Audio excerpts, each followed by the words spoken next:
ছাত্রলীগের কাছে বসে যাবো সবাই সবাই সবাই আইবে যান মেয়েদের আসলে কাছে আইবে যান আমাদের ভাই করতে জানায় তার দিক থেকে আসতে হবে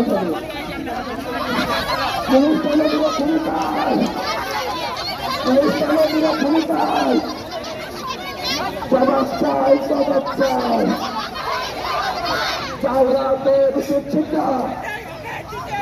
দিতে চাই ফিরে যাবো